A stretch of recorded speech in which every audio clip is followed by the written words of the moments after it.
Thank you all, and welcome to the East GLH. Thank you for coming along, Jean-Christophe and Michelle. It's a pleasure to have you here.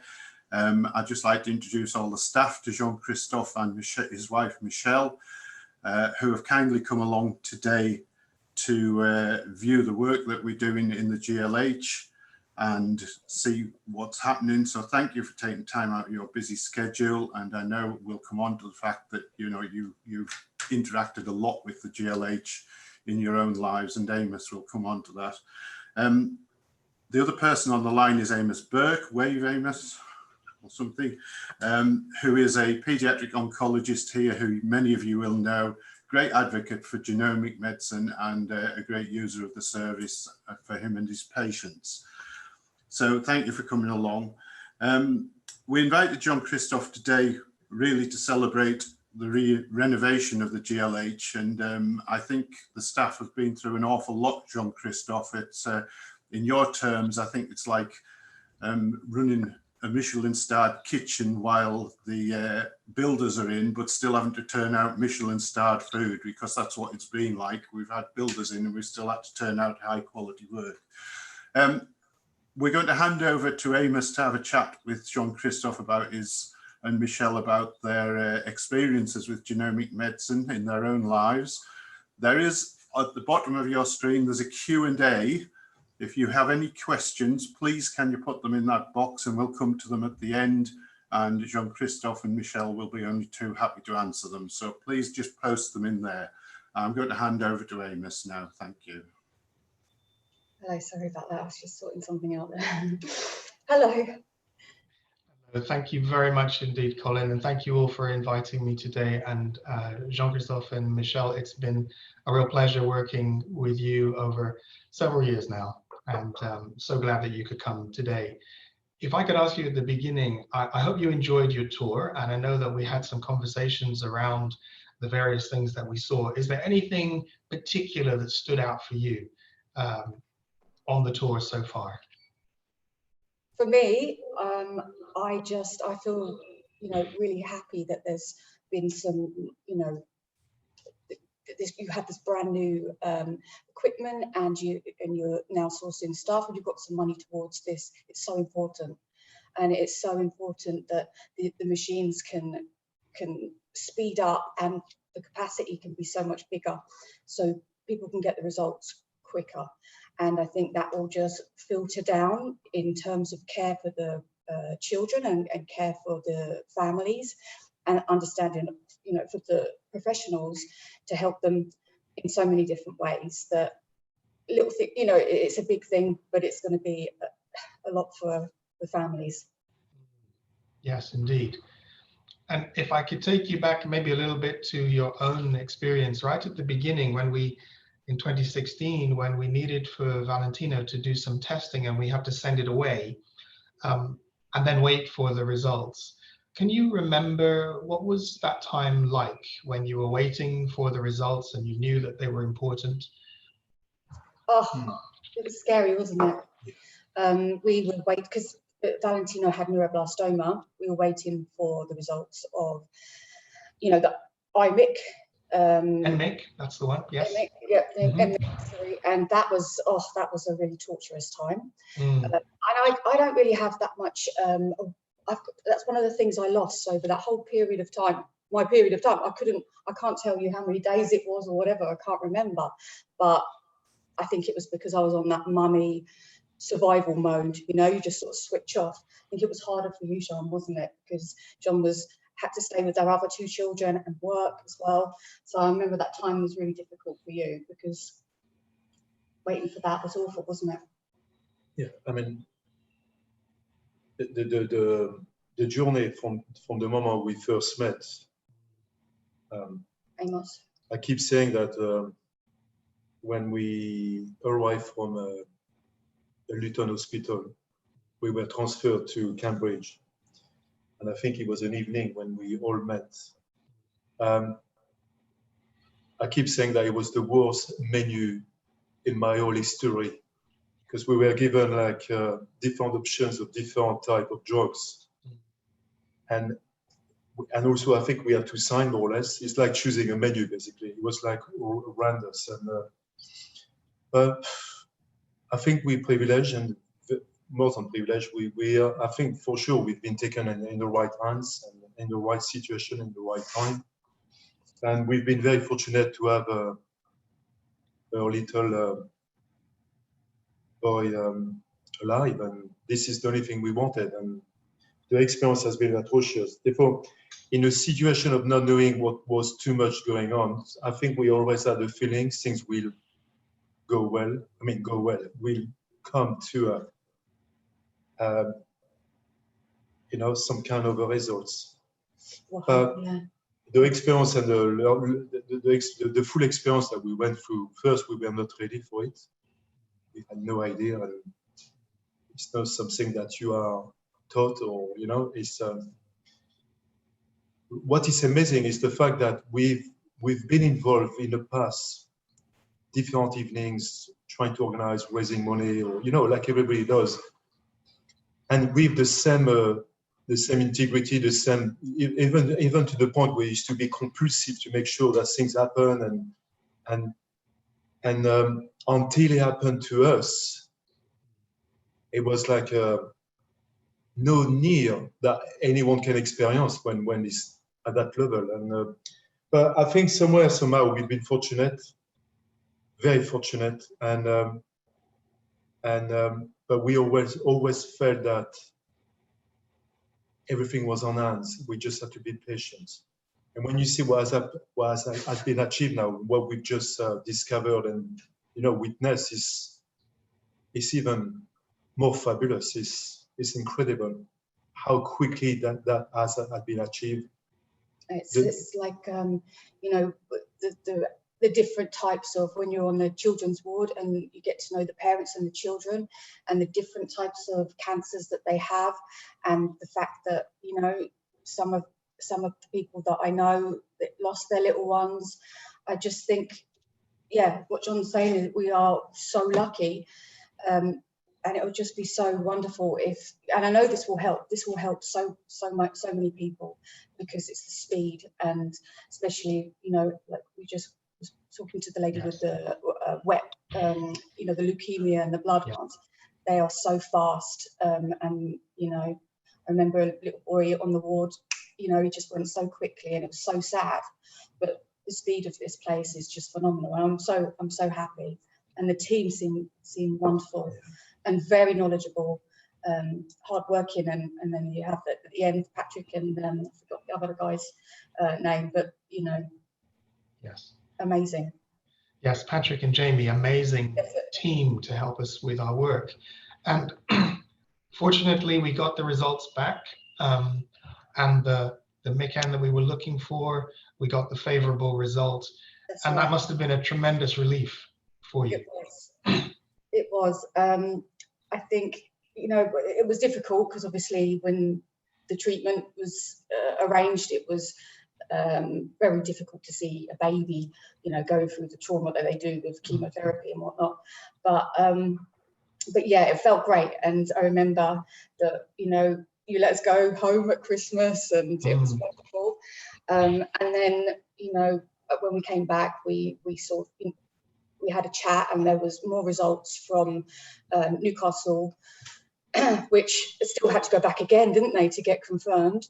But yeah, that the Valentino had a microdeletion called 15q13.3, and that really shook me. And I remember I was so upset about that, because it was a battle, you know. Will Valentino live or die? Yes or no, you know. And then when it seemed so hopeful that he would, bam, another thing came along, and it was, this is for the rest of his life, you know. And there is no cure for this one. So that was really difficult. I think I would have rather have known that all at once, you know, the whole lot in the very beginning. And I think now you can do that, you know, or nearly do that with the new unit. And that's something that's really important, I think, because you've got two battles on your hand. And I remember I was upset about that, wasn't I? But then we had to, in the January, we had to do some 2 more aggressive types of chemotherapy for Valentino, because for Valentino, he had 4 and then it was okay, but then more testing showed that the tumour wasn't, you know, dying, shrinking as well as could be expected, and we had to give him some much stronger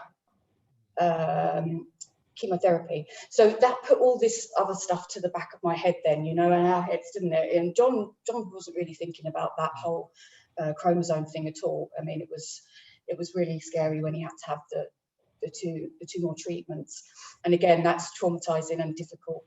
So, but you know, it's, yeah. The thing is, when you have such a very young human being just arriving on this planet, on Earth. It's just that.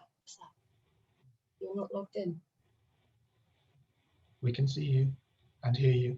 Oh, you can? Okay. Yes, yes. We can't see you, that's all. And what was horrific is the fact that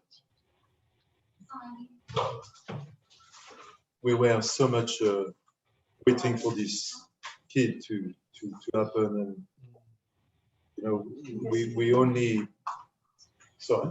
We're not sure they can hear you. Nikki, can you hear them? If it does that again, just move. If that Just move that. Yes. Right. Okay. Thank you.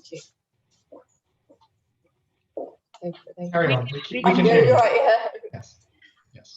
Sorry. I think what was the hardest is to end up in this world where nobody wants to be part, and having this young creature, this young boy who still a baby, we were still enjoying very much to see him developing to, I mean, we knew he would be the last one, and all of a sudden, with no warning, he's now. And the problem we had is we were only relating on you guys, all of you, your good work and your good team, because it was nothing coming out from this boy. Not even a tear, or no even, you know, no an expression. And it was very delicate because we depend on you, not just to keep him alive, which you did very well. Thank you so much. And it was like it was an impossible things happening. I know the differences of Michelle and I is I was busy running around, and it's not I was busy, but I was distracted. And the only time I really, with all the care and also the sadness inside me, which I managed to control, I was not exposed as much as Michelle on the fact, and also the small progress, which obviously now has changed now, thanks to all your and it has been, and I remember I was looking around, and obviously when it's about any human beings, obviously it's sad, but when it's children, it's atrocious. And I remember that some situation where, again, we haven't learned, we have not experienced, where somebody might not be coming back to this world, and it's that silence. The silence, which is the silence and waiting, which is the killer, actually, the real pain. And yeah, I mean, you know, frankly, I don't want to remember this time.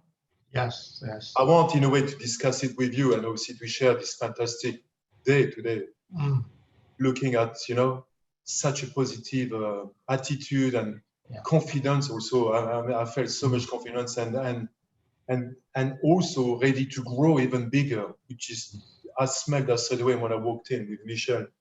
And you know, we don't feel that we were on privilege at all. I think wherever the result would have ended up, I still think, and we still think that, you know, everything was so well done, and so well done from the beginning to the start. And my wife is just touching my knees by saying, "Don't say too much," because I'm gonna. So let me help you a little bit. So maybe looking forward, maybe to another family who might be coming next week. Yeah. Who we have to offer them now what you've seen. With the experience that you have, what might you say to that family? They may have some reservations about the testing or not be sure. What would you say to them about, I would based say, on your experience? I would say I have been quite, as a person, I'm quite ignorant on purpose of anything to do with mental disabilities and autism and things like that. I've had, family who, have been, affected by it, and it's just something that scares me. I'm not being ignorant, because I don't want to learn about it. I'm just frightened of it, So I would say that if you offered it to me, I'd probably have reservations giving it to Valentino and finding out this stuff because of that fear. But that family, if it turns out that their child is, is going to survive a cancer or a leukemia, and they then find that they have a genetic disorder as well that affects them in some way, I would say that it is so much better to know that straight away altogether, because it takes time for you to get your head around that. It takes time. It's a journey, and there's a lot of emotions that come with that, anger, sadness, all sorts of things. But the support you can get and help and people around you, and it is phenomenal, and it really, really helps bring you out of that dark place, and that fight that you've had already and the frightening things that happen. The fact that your child has a diagnosis at a young age, it will really help them.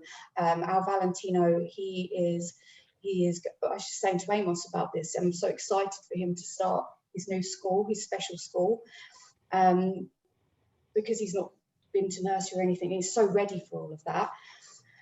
But he probably wouldn't have had a special school if, you hadn't made that diagnosis of 15q. He would have gone to a mainstream, then we would have, fought with the authorities trying to get him into a school. It's that, I know so many people whose children, obviously have something, but they have to fight to get that help.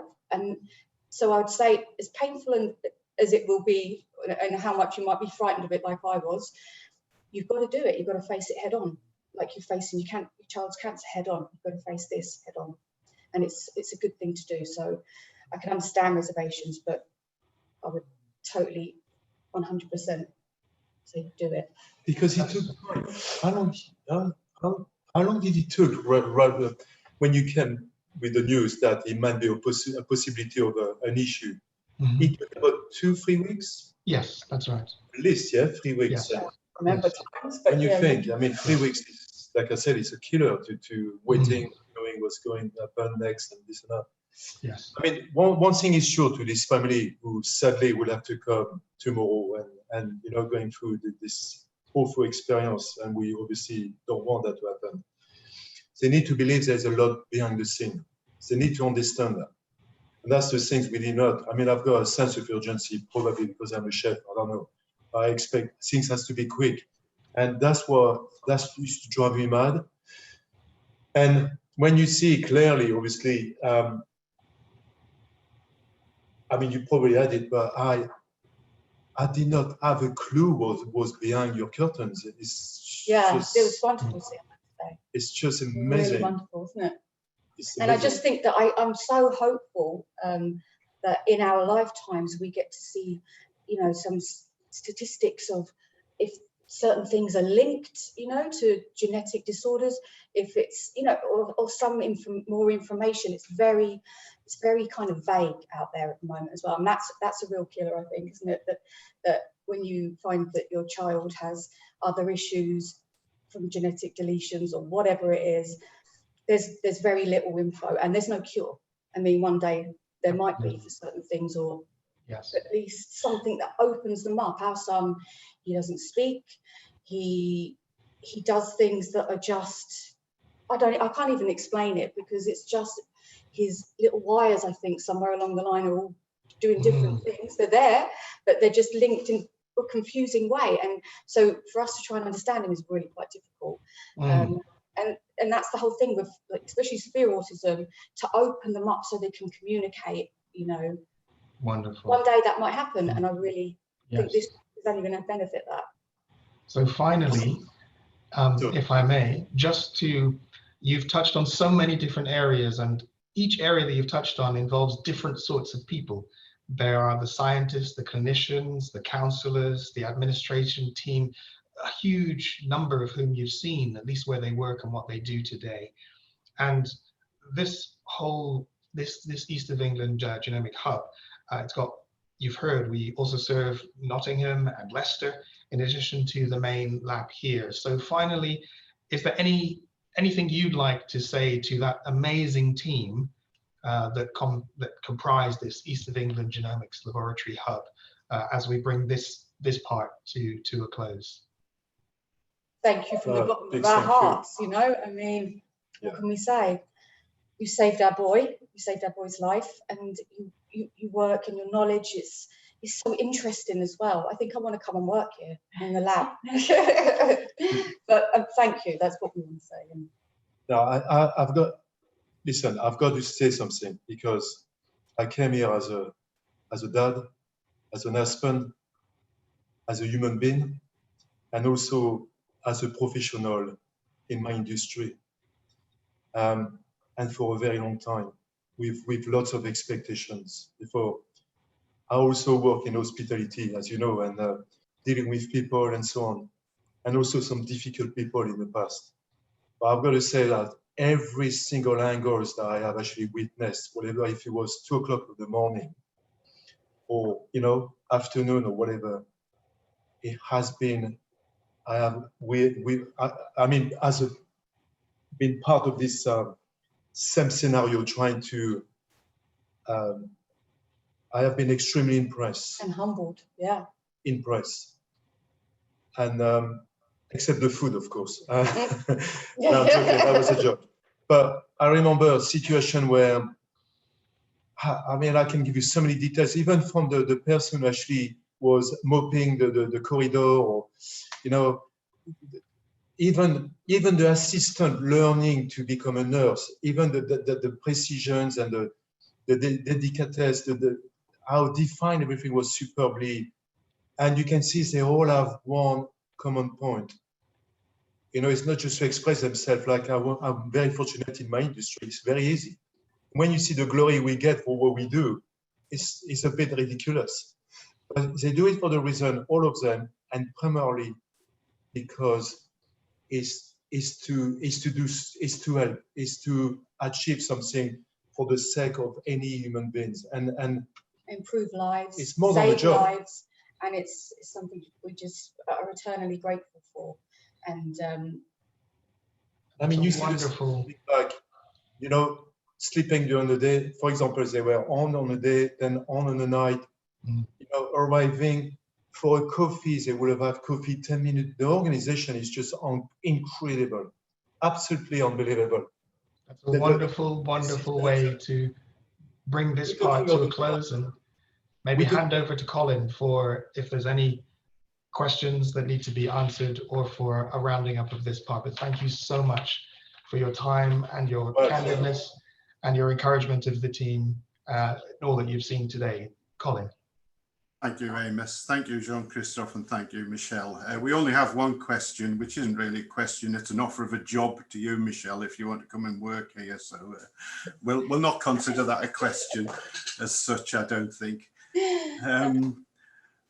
We have got one question, which says that you said that you would have rather known about Valentino's chromosome difference at the same time as the neuroblastoma diagnosis.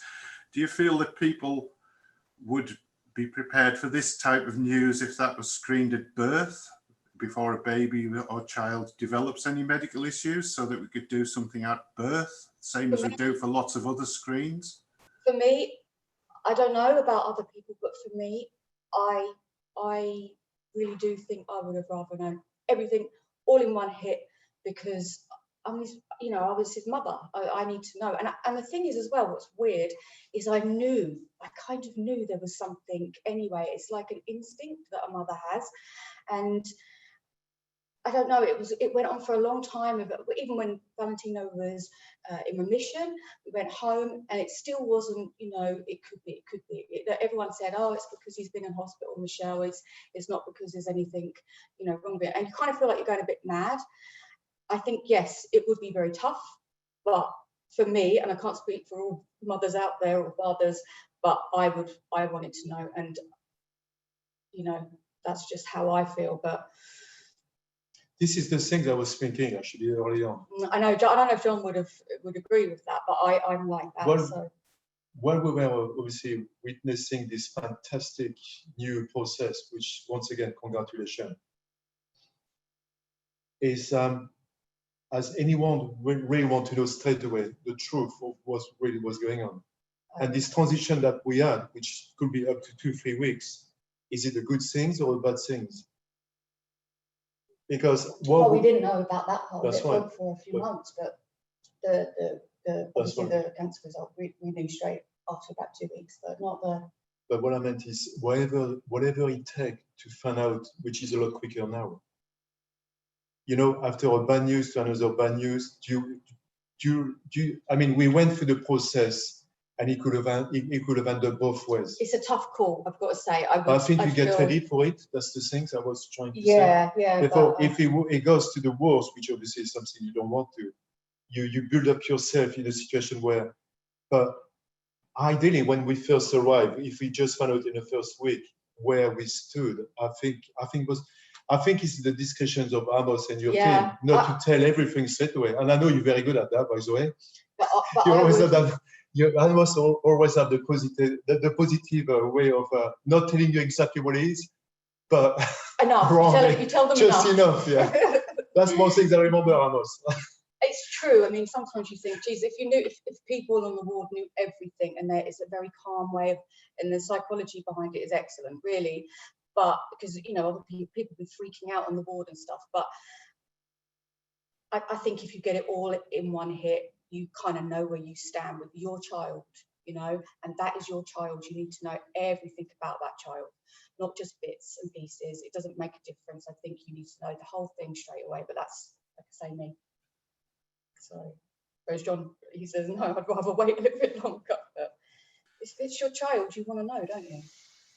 You know, after what happened, I mean, what we actually so far privileged to actually, you know, discover something that we went through, and to see that it's going to be for the best for anyone, any families or any kids or anyone who won't have to go through this scenario as the past. I think that the objective now is to make sure this project grow even bigger and quick. You know, is to make sure there is the awareness. And somewhere, somehow, look, if I was a billionaire today, I would give you several £1 million, Michelle and I. I know I sound stupid, but what I'm trying to explain is, if we, without to be billionaire or millionaires, we put on something with the same spirit in order to support this, because what we saw today is fantastic, but the numbers are still very small, in a way. I guess you could be helping a lot quicker, a lot more, if this could be multiplied in a much bigger scale, surely, I guess. Amos, I guess so. Yes, Colin, I'll defer to you as. Indeed. In fact, Jean-Christophe, in my long career, this is the 3rd or 4th time there's been an attempt to move genomics into what I'd call mainstream medicine. And this is probably the only one that's ever going to succeed, because the technology's moved on so much and the automation's moved on so much. So I think that's true.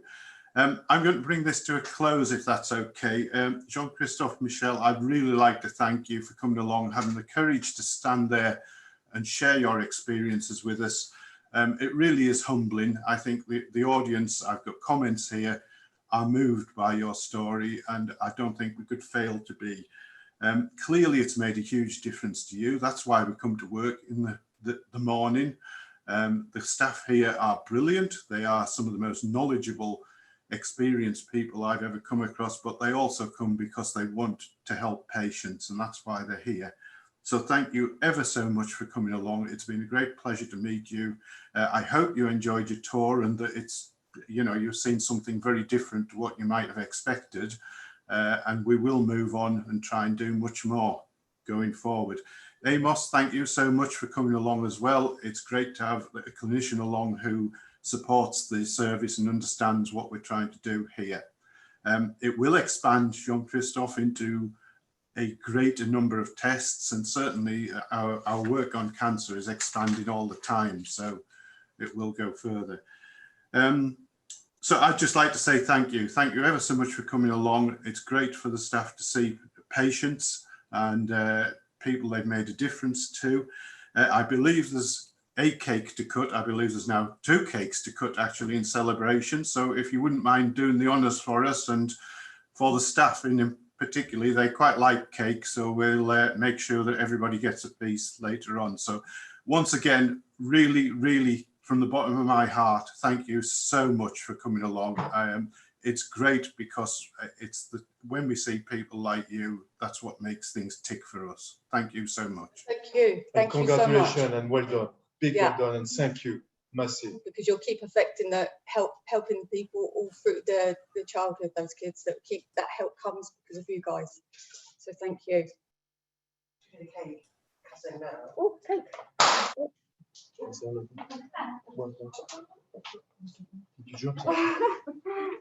we're going to cut some Thank you, cake. Colin. Thank you. We're going to cut the cake live on the screen. Okay.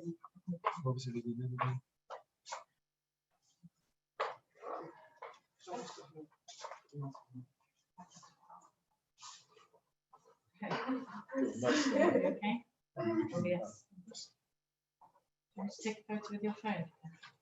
Yeah, that would be lovely. So we're still online. Oh, we're still online. Okay.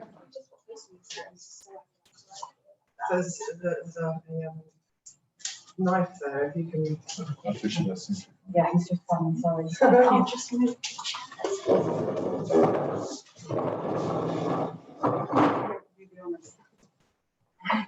Right. Which one, Kate? Should I? I think we need to do them both, really. Yeah. That's congratulations. Congratulations. Maybe more.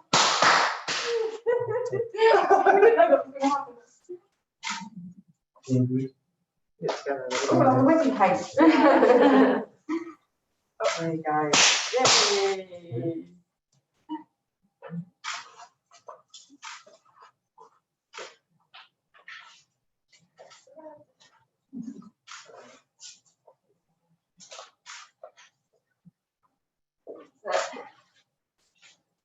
We're going to give them the taste challenge. The blind taste one. Yeah. So you've got sponge and chocolate. Okay. Wow.